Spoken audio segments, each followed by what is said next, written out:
नमस्कार दोस्तों, आज विश्व की दो सबसे खतरनाक टीमें भारत न्यूजीलैंड के बीच होलकर क्रिकेट स्टेडियम की उस छोटी और चौकों छक्कों के लिए मशहूर ऐतिहासिक पिच पर 2026 की वनडे सीरीज का तीसरा और अंतिम मुकाबला खेला गया, जिसने अपने उतार चढ़ाव और अंतिम ओवर के रोमांच से पूरे मध्य प्रदेश को क्रिकेट के जुनून में सराबोर कर दिया। इंदौर के होलकर क्रिकेट स्टेडियम की उस छोटी बाउंड्री और सपाट पिच पर भारत और न्यूजीलैंड के बीच सीरीज का तीसरा और निर्णायक वनडे मुकाबला एक ऐतिहासिक रणों की सुनामी का गवाह बना, जहां न्यूजीलैंड की टीम ने टॉस हारकर पहले बल्लेबाजी के लिए आमंत्रित किए जाने के बाद भारतीय गेंदबाजों की लाइन लेंथ को पूरी तरह से तहस नहस कर दिया। न्यूजीलैंड की ओर से अनुभवी सलामी बल्लेबाज डेवन कॉनवे ने मैदान पर कदम रखते ही भारतीय तेज गेंदबाजों के खिलाफ चौकों का एक ऐसा जबरदस्त सैलाब ला दिया, जिसने कप्तान शुभमन गिल की सभी रणनीतियों और फील्डिंग सजावट को शुरुआत में ही पूरी तरह विफल कर दिया। डेवन कॉनवे आज किसी अलग ही मिशन और विनाशकारी मूड में नजर आ रहे थे और उन्होंने खेल के 5वें ओवर में गेंदबाजी करने आए। भारत के स्ट्राइक गेंदबाज मोहम्मद सिराज की 140 किलोमीटर प्रति घंटे की गति का बखूबी इस्तेमाल करते हुए एक्स्ट्रा कवर और मिड ऑफ की दिशा में लगातार 3 दर्शनीय चौके जड़कर न्यूजीलैंड को एक रॉकेट जैसी शुरुआत प्रदान की। कॉनवे की बल्लेबाजी में आज वही क्लास और तकनीक नजर आ रही थी जिसने राजकोट में भारतीय गेंदबाजों को परेशान किया था और उन्होंने खेल के 12वें ओवर में दोबारा गेंदबाजी करने आए युवा तेज गेंदबाज हर्षित राणा की रफ्तार को अपनी टाइमिंग से मात देते हुए बैक टू बैक बाउंड्री जड़कर मात्र 38 गेंदों पर अपना एक शानदार अर्धशतक पूरा किया। अर्धशतक पूरा करने के बाद कॉनवे और भी अधिक आक्रामक हो गए और उन्होंने भारतीय स्पिनरों कुलदीप यादव और रविंद्र जडेजा की फिरकी को पूरी तरह नाकाम करते हुए रिवर्स स्वीप और स्विच हिट जैसे आधुनिक शॉट्स के जरिए बाउंड्री बटोरियों, जिससे न्यूजीलैंड का स्कोर बोर्ड किसी बुलेट ट्रेन की गति से आगे बढ़ा, लेकिन वह अपनी इस आतिशी पारी को एक यादगार शतक में तब्दील करने से मात्र 1 रन के मामूली अंतर से चूक गए, जिससे डेवन कॉनवे ऑफ स्टंप के बाहर की एक ललचाती गेंद पर बड़ा कवर ड्राइव खेलने के प्रयास में बाहरी किनारा दे बैठे और 82 गेंदों पर 99 रनों की एक ऐतिहासिक व प्रभावशाली पारी खेलकर आउट हो गए। उनकी इस पारी में 11 कड़क चौके और 4 गगनचुंबी छक्के शामिल हैं। डेवन कॉनवे के साथ दूसरे छोर पर मौजूद सलामी बल्लेबाज विल यंग ने भी आज इंदौर की परिस्थितियों का भरपूर फायदा उठाते हुए भारतीय गेंदबाजों की नाक में दम कर रखा था और उन्होंने किसी भी गेंदबाज को जमने का मौका नहीं दिया। विल यंग ने विशेष रूप से तेज गेंदबाज प्रसिद्ध कृष्णा को अपना निशाना बनाया और खेल के 18वें ओवर में गेंदबाजी करने आए। प्रसिद्ध की शॉर्ट पिच गेंदों को अपने पसंदीदा पुल शॉट के जरिए सीमा रेखा के बाहर भेजकर पूरे स्टेडियम में सन्नाटा पसर दिया, जिससे भारतीय गेंदबाजी आक्रमण पूरी तरह दिशाहीन नजर आने लगा। विल यंग आज भारतीय स्पिनरों के खिलाफ भी बहुत सहज नजर आ रहे थे और उन्होंने खेल के 22वें ओवर में दोबारा गेंदबाजी करने आए जादुई चाइनामैन कुलदीप यादव के खिलाफ कदमों का इस्तेमाल करके लॉन गॉन के ऊपर से एक विशाल गगनचुंबी छक्का जड़कर दर्शकों के शोर के बीच अपना एक और शानदार अर्धशतक पूरा किया, पर वह भी अपनी इस ठोस और मजबूत शुरुआत को एक बहुत बड़ी पारी का रूप देने में विफल रहे, जिससे विल यंग कुलदीप की एक टर्न होती गेंद पर स्वीप शॉट खेलने के प्रयास में पूरी तरह चकमा खा गए और 65 गेंदों पर 72 रनों की एक जुझारू पारी खेलकर आउट हो गए। उनकी इस पारी में 8 शानदार चौके और 2 गगनचुंबी छक्के शामिल हैं। इन दोनों सलामी बल्लेबाजों ने मिलकर न्यूजीलैंड के लिए एक ऐसी अभेद्य और हिमालय जैसी मजबूत नींव रख दी थी, जिसने आने वाले बल्लेबाजों डेरिल मिचेल और ग्लेन फिलिप्स के लिए भारतीय आक्रमण पर प्रलयकारी हवाई हमले करने का रास्ता पूरी तरह साफ कर दिया था और न्यूजीलैंड को 392 रनों के उस पहाड़ जैसे विशाल स्कोर की ओर बहुत मजबूती से अग्रसर कर दिया था। सलामी बल्लेबाजों द्वारा रखी गई इस मजबूत नींव का फायदा मध्य क्रम में डेरिल मिचेल ने पूरी बेदर्दी के साथ उठाया और उन्होंने अपनी हालिया जबरदस्त फॉर्म को जारी रखते हुए भारतीय गेंदबाजों के खिलाफ मैदान के हर कोने में रन बटोरे। डेरिल मिचेल ने अपनी अदम्य शारीरिक ताकत का परिचय देते हुए खेल के 30वें ओवर में गेंदबाजी करने आए रविंद्र जडेजा की गेंद पर एक गगनचुंबी छक्का जड़कर अपनी पारी को गति दी और उन्होंने स्पिनरों को एक पल के लिए भी हावी होने का मौका नहीं दिया। मिचेल ने खेल के 38वें ओवर में गेंदबाजी करने आए प्रसिद्ध कृष्णा की एक सटीक यॉर्कर को बड़ी चतुराई से फ्लिक करके बाउंड्री के पार भेजा और अपना एक ऐतिहासिक शतक पूरा किया, जिससे न्यूजीलैंड का स्कोर 300 के पार पहुंच गया और भारतीय कप्तान शुभमन गिल पूरी तरह बेबस नजर आने लगे।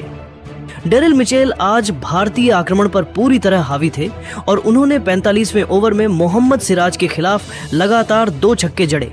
लेकिन अंत में वह एक और बड़ा हिट लगाने के प्रयास में अपना संतुलन खो बैठे, जिससे डेरिल मिचेल बाउंड्री पर कैच थमाने के कारण 98 गेंदों पर 118 रन बनाकर आउट हो गए। उनकी इस पारी में 9 दर्शनीय चौके और 6 गगनचुंबी छक्के शामिल हैं। न्यूजीलैंड की पारी के अंतिम डेथ ओवरों में तबाही मचाने का काम विस्फोटक बल्लेबाज ग्लेन फिलिप्स ने किया, जिन्होंने मैदान पर आते ही पहली गेंद से हवाई हमले शुरू कर दिए। ग्लेन फिलिप्स ने खेल के 48वें ओवर में गेंदबाजी करने आए हर्षित राणा की गेंदों पर 3 लगातार छक्के जड़कर न्यूजीलैंड को 380 के पार पहुंचाया, जहां वह भारतीय गेंदबाजों की गति और उछाल का भरपूर फायदा उठा रहे थे। पारी की समाप्ति पर ग्लेन फिलिप्स मात्र 26 गेंदों पर 48 रन पर नाबाद रहे। उनकी इस पारी में 3 चौके और 4 छक्के शामिल थे और उनके साथ कीवी कप्तान माइकल ब्रेसवेल ने भी 12 गेंदों पर 25 रन पर नाबाद रहकर अपनी टीम को 392 के सुरक्षित मनोवैज्ञानिक आंकड़े तक पहुंचा दिया। इंदौर के होलकर स्टेडियम की उस सपाट पिच और छोटी बाउंड्री पर जब भारतीय टीम 393 रनों के उस लगभग असंभव और एवरेस्ट जैसे विशाल लक्ष्य का पीछा करने मैदान पर उतरी, तो पूरे स्टेडियम में एक अलग ही विद्युत प्रवाह और उत्साह महसूस किया जा रहा था, जहां हिटमैन रोहित शर्मा आज अपने सबसे रौद्र और विनाशकारी रूप में नजर आए और उन्होंने पारी के पहले ही ओवर में न्यूजीलैंड के सबसे खतरनाक तेज गेंदबाज काइल जेमिसन की पहली 2 गेंदों पर बिना किसी झिझक के 2 लगातार गगनचुंबी छक्के जड़कर स्टेडियम में मौजूद हजारों दर्शकों को झूमने पर मजबूर कर दिया। रोहित शर्मा और कप्तान शुभमन गिल ने मिलकर न्यूजीलैंड के आक्रमण की धज्जियां उड़ाना शुरू किया और इन दोनों ने पहले विकेट के लिए मात्र 15 ओवरों के भीतर 140 रनों की एक तूफानी साझेदारी की, जिसने कीवी कप्तान माइकल ब्रेसवेल को पूरी तरह से बैकफुट पर धकेल दिया। जहां रोहित शर्मा ने न्यूजीलैंड के तेज गेंदबाजों की गति का बखूबी इस्तेमाल करते हुए मैदान के हर कोने में बाउंड्री की बारिश कर दी। भारतीय सलामी जोड़ी ने आज पावर प्ले के प्रतिबंधों का भरपूर फायदा उठाया और रोहित शर्मा ने 16वें ओवर में दोबारा गेंदबाजी करने आए जैक फॉल्क्स के खिलाफ एक ही ओवर में 3 कड़क चौके और 2 गगनचुंबी छक्के जड़कर कुल 24 रन बटोरे और न्यूजीलैंड के मुख्य स्ट्राइक गेंदबाजों का आत्मविश्वास पूरी तरह से चकनाचूर कर दिया। भारतीय टीम की यह शुरुआत किसी सुनामी जैसी थी, जिसने इंदौर के मैदान पर रनों का अंबार लगा दिया था और रोहित शर्मा आज किसी भी गेंदबाज को बख्शने के मूड में नहीं दिख रहे थे। जहां उन्होंने स्पिनरों के आते ही कदमों का इस्तेमाल करके उन्हें स्टैंड्स की सैर कराई। न्यूजीलैंड के कप्तान माइकल ब्रेसवेल ने अपनी फील्डिंग सजावट में कई बदलाव किए, लेकिन रोहित और गिल की जोड़ी के सामने उनकी हर रणनीति विफल साबित हो रही थी, क्योंकि दोनों बल्लेबाजों के बीच गजब का तालमेल नजर आ रहा था। इसी बीच युवा कप्तान शुभमन गिल अपनी इस शानदार और ठोस शुरुआत को एक बहुत बड़ी शतकीय पारी में तब्दील करने से चूक गए, जिससे शुभमन गिल ऑफ स्टंप के काफी बाहर की एक ललचाती गेंद पर एक और बड़ा हवाई शॉट खेलने के प्रयास में गेंद की लंबाई को सही से जज नहीं कर सके और बाउंड्री लाइन पर तैनात फील्डर को एक आसान कैच थमाने के कारण 45 गेंदों पर 52 रनों की एक प्रभावशाली पारी खेलकर आउट हो गए। उनकी इस आतिशी पारी में 6 शानदार चौके और 2 गगनचुंबी छक्के शामिल थे। गिल के आउट होने के बाद भी भारतीय रनों की गति में कोई कमी नहीं आई, क्योंकि रोहित शर्मा ने दूसरे छोर से अपना आक्रमण जारी रखा और न्यूजीलैंड के गेंदबाजों को वापसी का कोई मौका नहीं दिया। रोहित शर्मा आज जिस तरह की टाइमिंग और एकाग्रता के साथ बल्लेबाजी कर रहे थे, उसने यह सुनिश्चित कर दिया था कि भारत इस विशाल लक्ष्य की ओर मजबूती से बढ़ रहा है और मध्य क्रम के बल्लेबाजों के लिए एक बेहतरीन मंच तैयार हो चुका है। रोहित ने अपनी इस पारी के दौरान न्यूजीलैंड के तेज गेंदबाजों काइल जेमिसन और प्रसिद्ध कृष्णा की तर्ज पर गेंदबाजी कर रहे गेंदबाजों को बैकफुट पर धकेल दिया था, जिससे कीवी टीम के चेहरे पर हार का डर साफ दिखाई देने लगा था और इंदौर का पूरा स्टेडियम भारतीय बल्लेबाजी की इस तकनीकी श्रेष्ठता का कायल हो चुका था। इंदौर के होलकर स्टेडियम में युवा कप्तान शुभमन गिल के पवेलियन लौटने के बाद जब किंग विराट कोहली ने मैदान पर कदम रखा तो दर्शकों का गगनभेदी शोर 7वें आसमान पर पहुंच गया और पूरा इंदौर शहर कोहली कोहली के नारों से दहल उठा। जिसके बाद कोहली ने क्रीज पर पहले से ही अंगार उगल रहे रोहित शर्मा के साथ मिलकर न्यूजीलैंड के गेंदबाजी आक्रमण का जीना पूरी तरह से मुहाल कर दिया। भारतीय बल्लेबाजी की यह 2 सबसे महानतम कड़ियां आज न्यूजीलैंड के स्पिनरों और तेज गेंदबाजों को समान रूप से अपना निशाना बना रही थीं, जहां रोहित और विराट के बीच की जुगलबंदी ने कीवी कप्तान माइकल ब्रेसवेल के हर रणनीतिक चक्रव्यूह को ताश के पत्तों की तरह बिखेर दिया। रोहित शर्मा आज एक अलग ही दैवीय जुनून और अटूट एकाग्रता के साथ बल्लेबाजी कर रहे थे और उन्होंने इंदौर की उस छोटी बाउंड्री को न्यूजीलैंड के गेंदबाजों के लिए एक डरावना सपना बना दिया, जहां उन्होंने पारी के 24वें ओवर में दोबारा गेंदबाजी करने आए। न्यूजीलैंड के मुख्य तेज गेंदबाज क्रिस्टियन क्लार्क की 142 किलोमीटर प्रति घंटे की रफ्तार वाली गेंद पर अपनी पसंदीदा और ट्रेडमार्क शॉर्ट आर्म जैब का इस्तेमाल करते हुए एक शानदार कड़क पुल शॉट खेला और गेंद को स्टैंड्स में पहुंचाकर अपना 33वां वनडे अंतर्राष्ट्रीय शतक पूरा किया, जिससे पूरे स्टेडियम में एक ऐसा विद्युत प्रवाह दौड़ गया जिसने कीवी खिलाड़ियों के आत्मविश्वास को पूरी तरह से झकझोर कर रख दिया। अपना शतक पूरा करने के बाद रोहित शर्मा और भी अधिक विनाशकारी और रौद्र रूप में नजर आने लगे थे, क्योंकि अब उनका एकमात्र लक्ष्य भारत को जीत की दहलीज के पार ले जाना था और इसी आक्रामकता के साथ उन्होंने काइल जेमिसन के अगले स्पेल में उनकी लंबाई का फायदा उठाते हुए लगातार 3 दर्शनीय छक्के जड़कर भारतीय टीम के स्कोर को मात्र 30 ओवरों के आसपास ही 250 रनों के पार पहुंचा दिया, जहां कीवी गेंदबाज पूरी तरह असहाय, दिशाहीन और पस्त नजर आने लगे थे। रोहित शर्मा आज एक ऐतिहासिक दोहरे शतक की ओर बहुत ही बिजली की गति से बढ़ रहे थे और ऐसा लग रहा था कि वह इंदौर के मैदान पर एक नया कीर्तिमान स्थापित कर देंगे, लेकिन वह पारी के 35वें ओवर में न्यूजीलैंड की ओर से वापसी करने आए 6 फीट 8 इंच लंबे काइल जेमिसन की एक बहुत ही चतुराई भरी और सटीक धीमी गेंद के साथ मिली अतिरिक्त उछाल से पूरी तरह धोखा खा गए। रोहित शर्मा इस बाउंसर पर एक और शक्तिशाली हुक शॉट खेलने के खतरनाक प्रयास में गेंद की धीमी गति को सही से जज नहीं कर सके और गेंद बल्ले का ऊपरी किनारा लेकर हवा में काफी ऊंची उठ गई, जिसे कीवी फील्डर ने अपनी दाईं ओर दौड़ते हुए सुरक्षित रूप से लपक लिया, जिससे रोहित शर्मा 110 गेंदों पर 148 रनों की एक प्रलयकारी, विनाशकारी और रोंगटे खड़े कर देने वाली ऐतिहासिक पारी खेलकर आउट हो गए। उनकी इस अविश्वसनीय पारी में 14 कड़क चौके और 9 विशाल गगनचुंबी छक्के शामिल थे। रोहित शर्मा की उस 148 रनों की प्रलयकारी और मैराथन पारी ने भारतीय बल्लेबाजी की उस प्रचंड शक्ति और वैश्विक प्रभुत्व का परिचय दिया, जिसने न्यूजीलैंड के सबसे अनुभवी और विश्व स्तरीय गेंदबाजों की इकोनॉमी रेट को पूरी तरह बिगाड़ कर रख दिया था और कीवी कप्तान माइकल ब्रेसवेल के पास रनों की इस आंधी को रोकने का कोई भी विकल्प शेष नहीं बचा था।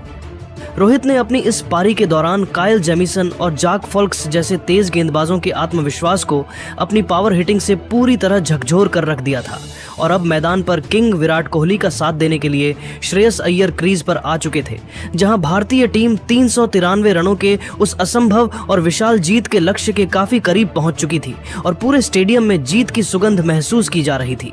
रोहित शर्मा के एक शानदार शतक के बाद आउट होकर पवेलियन लौटने के बावजूद स्टेडियम में मौजूद हजारों प्रशंसकों के उत्साह और जोश में रत्ती भर भी कमी नहीं आई थी, क्योंकि दर्शकों को यह भली भांति पता था कि आधुनिक क्रिकेट के सबसे बड़े चेज मास्टर किंग कोहली अभी भी क्रीज पर खूंटा गाड़कर मौजूद हैं। विराट कोहली का क्रीज पर होना ही न्यूजीलैंड के गेंदबाजों के लिए किसी मानसिक दबाव से कम नहीं था और वह इस 393 रनों के पहाड़ जैसे लक्ष्य को मुमकिन बनाने के लिए न्यूजीलैंड के स्पिनरों और तेज गेंदबाजों पर अपना निरंतर प्रहार जारी रखने के लिए पूरी तरह तैयार नजर आ रहे थे, जिससे भारतीय खेमे में एक अत्यंत मजबूत विश्वास और सकारात्मकता की लहर दौड़ रही थी। श्रेयस अय्यर ने भी आते ही सकारात्मक रुख अपनाया और विराट कोहली के साथ मिलकर विकेटों के बीच अपनी दौड़ से न्यूजीलैंड के फील्डरों को थकाना शुरू कर दिया, जिससे कीवी टीम की फील्डिंग में भी दरारें साफ दिखाई देने लगी थीं और उनके खिलाड़ी दबाव के कारण गलतियां करने लगे थे। इंदौर की उस सुनहरी शाम में पूरा वातावरण इंडिया इंडिया के नारों से गूंज रहा था और हर एक गेंद के साथ भारतीय टीम न्यूजीलैंड के खिलाफ एक ऐतिहासिक सीरीज जीत की ओर तेजी से कदम बढ़ा रही थी, जहां रोहित द्वारा रखी गई मजबूत नींव पर अब विराट और श्रेयस एक विशाल विजय स्मारक बनाने के लिए दृढ़ संकल्पित दिख रहे थे। भारतीय बल्लेबाजी की इस गहराई ने आज यह साबित कर दिया कि क्यों इस टीम को घरेलू मैदानों पर हराना दुनिया की किसी भी टीम के लिए एक नामुमकिन चुनौती है, क्योंकि यहां एक दिग्गज के जाने के बाद दूसरा दिग्गज उसी तीव्रता के साथ आक्रमण को जारी रखता है, जिससे विपक्षी टीम को संभलने का एक पल भी समय नहीं मिलता। न्यूजीलैंड के गेंदबाज अब केवल अपनी लंबाई और गति में बदलाव करके बचने का प्रयास कर रहे थे,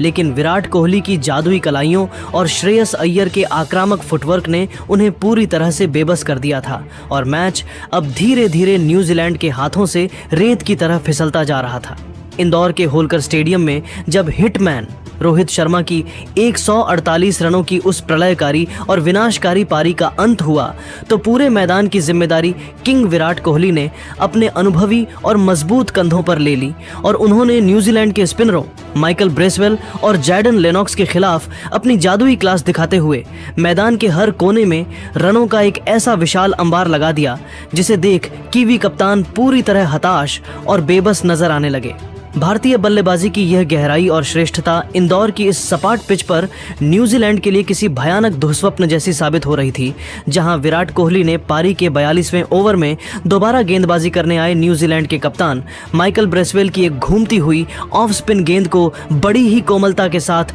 मिड विकेट की दिशा में धकेला और एक अत्यंत फुर्तीला सिंगल चुराकर अपना ऐतिहासिक और बहुप्रतीक्षित 51वां वनडे अंतर्राष्ट्रीय शतक पूरा किया, जिससे पूरा स्टेडियम कोहली कोहली के गगनभेदी नारों से दहल उठा और भारत को इस 393 रनों के नामुमकिन से दिखने वाले लक्ष्य के बिल्कुल करीब पहुंचा दिया। कोहली अपनी इस पारी के दौरान बहुत ही आक्रामक और विनाशकारी मूड में नजर आ रहे थे और उन्होंने कीवी तेज गेंदबाजों की गति का बखूबी इस्तेमाल करते हुए कुछ अद्भुत कवर्स ड्राइव और कलात्मक फ्लिक शॉट्स खेले, लेकिन वह पारी के 47वें ओवर में दोबारा गेंदबाजी करने आए जाक फॉल्क्स की एक अप्रत्याशित रूप से नीची रहती गेंद पर अपना कीमती विकेट गंवा बैठे, जिससे विराट कोहली सीधा प्रहार करने के चक्कर में गेंद की लाइन और उछाल से पूरी तरह मात खा गए और 94 गेंदों पर 112 रनों की एक महान व प्रेरक पारी खेलकर आउट हो गए। उनकी इस ऐतिहासिक पारी में 11 शानदार चौके और 2 गगनचुंबी छक्के शामिल थे, जिसने भारतीय प्रशंसकों को मंत्रमुग्ध कर दिया।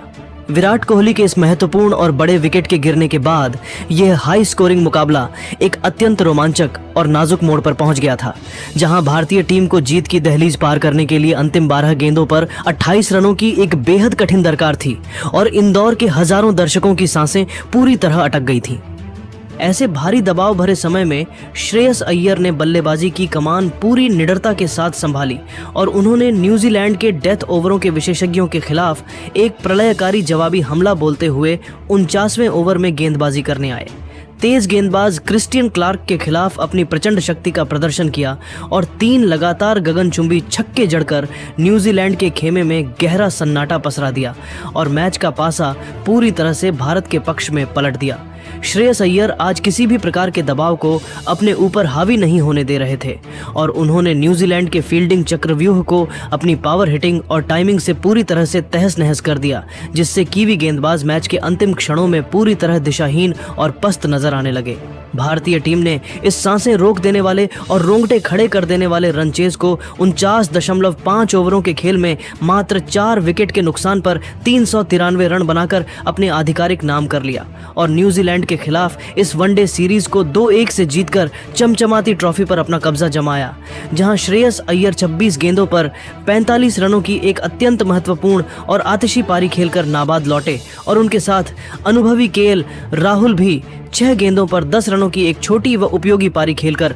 नाबाद पवेलियन वापस आए। रोहित शर्मा को उनकी 148 रनों की उस अविश्वसनीय और विनाशकारी पारी के लिए मैन ऑफ द मैच के प्रतिष्ठित पुरस्कार से नवाजा गया, जबकि किंग विराट कोहली को पूरी सीरीज के दौरान उनके अद्भुत निरंतर प्रदर्शन और 2 विशाल शतकों के लिए प्लेयर ऑफ द सीरीज के गौरव से सम्मानित किया गया। इस तरह इंदौर के ऐतिहासिक मैदान पर टीम इंडिया ने 393 रनों के एक लगभग नामुमकिन लक्ष्य को अपनी तकनीकी श्रेष्ठता और अटूट हौसले से मुमकिन कर पूरी दुनिया के सामने अपनी बादशाहत को एक बार फिर साबित किया और करोड़ों भारतीय समर्थकों को जश्न मनाने का एक ऐतिहासिक मौका दिया। तो दोस्तों, आपके हिसाब से भारत की इस शानदार के पीछे का असली हीरो कौन रहा? अपनी कीमती राय हमें कमेंट बॉक्स में जरूर बताइए और अगर आपको ये वीडियो अच्छा लगा तो इस वीडियो को लाइक करें, शेयर करें और हमारे चैनल को सब्सक्राइब करना न भूलें। जय हिंद, जय भारत।